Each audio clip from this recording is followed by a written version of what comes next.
And the digital music industry has seen a rise in China in recent years. From 2015 to 2019, the scale of China's online music market grew from over 1 billion yuan to over 10 billion.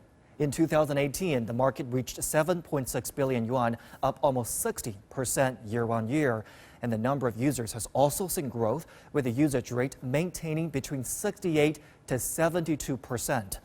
As of the first half of 2019, China's online music users reached 608 million.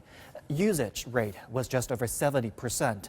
The top three companies with the most active users are QQ Music and Kugou Music, which are owned by tech giant Tencent and NetEase's Cloud Music. The latest data shows QQ Music had over 200 million active users in October 2020. And to discuss this further, I'm now joined by Brandon Shi. He is the founder of DOP, also known as Dope Music, which provides management services for artists around the world. Brandon, fantastic to have you on the show.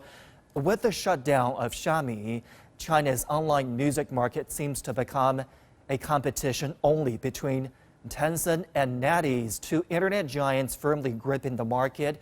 What are your thoughts here? Could we look at a potentially monopolist situation on the horizon where one finds a way to take out the other? Yeah, thank you so much for the introduction. And as you mentioned previously, the Chinese digital music streaming industry is growing rapidly over the past, five years or so.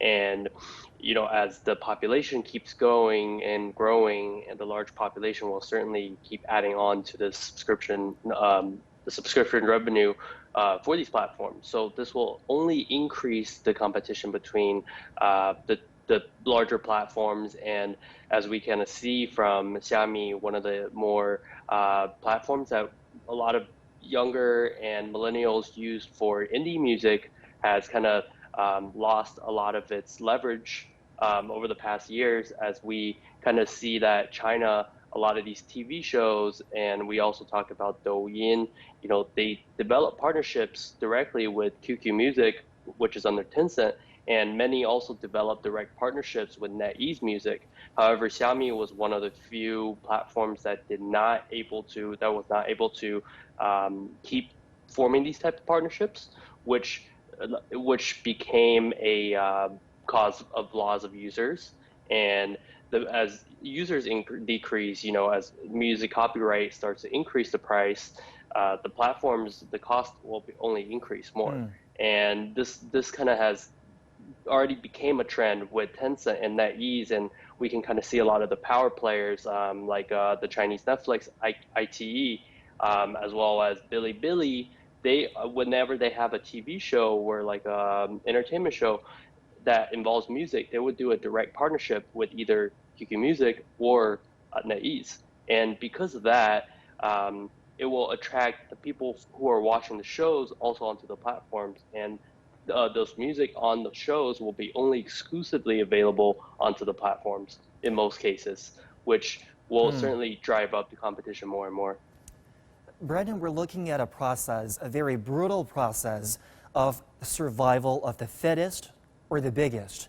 Taking into consideration what you mentioned just now, the strengths of bigger platforms and the costs involved for music copyright, do smaller scale online music apps stand a chance, or are they looking at the fate of Xiami in a way as the fate of their own going forward?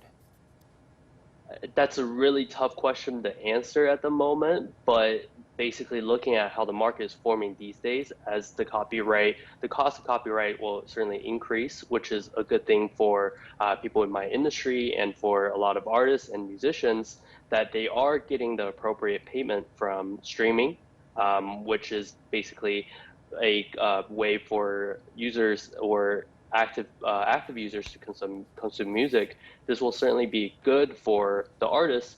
However, for a lot of the smaller platforms, unless you have your own kind of unique way to attract users, it will be harder and harder to compete with the bigger platforms. As NetEase is the Cloud Music is backed by NetEase, which is a public company, and they are pouring money into the platform, as well as Tencent pouring money into the QQ Music and Kugou. And these platforms are still the main platforms that people tend to use these days, and it will only become tougher for the smaller platforms unless they're able to find their own lane and their own unique possibilities to lure more consumers back into their platform.